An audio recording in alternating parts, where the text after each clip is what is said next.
all that mattered to me. I hadn't even bothered to look at the menu. Leo ordered the same thing for both of us, some fancy dish I couldn't pronounce. We handed over our menus, and I waited until we were alone again before I spoke up. Special occasion? I reiterated. For us? Just period. Leo reached across the table and grabbed my hand in his. He used his thumb to caress my knuckles.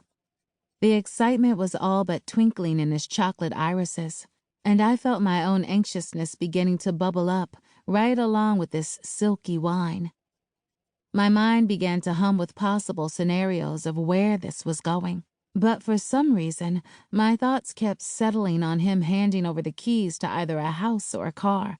Hell, maybe both. How long have we been together, my love?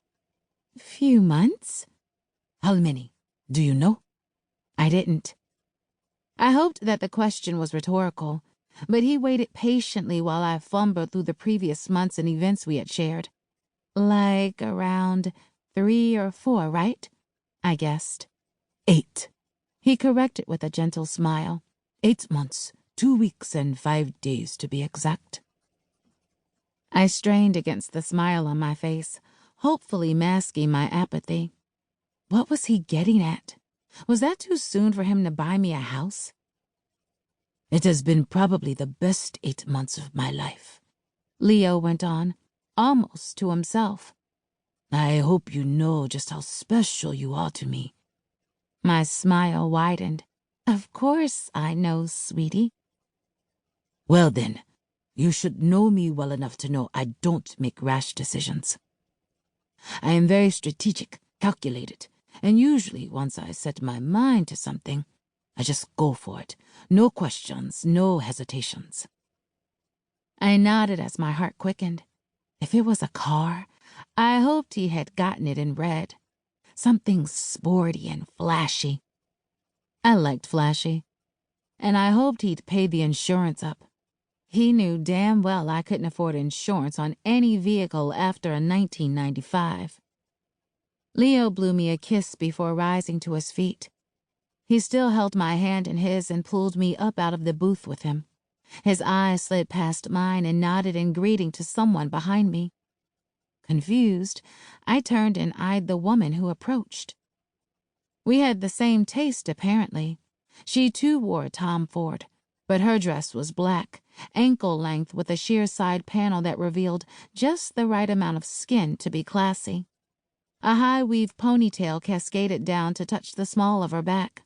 She was taller than I am, a little more curvaceous, and chocolate skin as rich and as smooth as a piece of black clay pottery like you could find on a vendor table at some art festival. She held out her hand in my direction. Kimera. She greeted with a huge smile. I'm Tina Owusu. Owusu? I glanced to Leo and back to Tina, my head reeling with the strange yet familiar visitor. I ignored her outstretched hand, instead turning my back on the woman to narrow my eyes at Leo. This is your wife? I snapped, jutting the manicured nail of my thumb in her direction. Did you really invite your wife to dinner? My love, let me explain. Explain what? I pulled on my hand to release it from his grasp, but he tightened his grip. It's not what you think. It's not? Well, what the hell is going on, Leo? Care to explain this shit to me? Because I'm not understanding. Leo, still clutching my hand, dropped to one knee, and my heart dropped just as fast. I didn't even see him reach for the velvet box. Before I knew it, it was in his hand, the marquise-cut diamond glistening from the white cushion. I couldn't do anything but stand there speechless. Not because he was proposing. Hell, I had been proposed to a number of times, and usually I knew it was coming. But no, I was shocked as hell, because Leo's wife was still standing right there, waiting for my answer just as patiently as the man kneeling in front of me. I took a step backward, bumping my hip against the nearby restaurant table. Somewhere, the jazz music had died down, and I felt as if all eyes were focused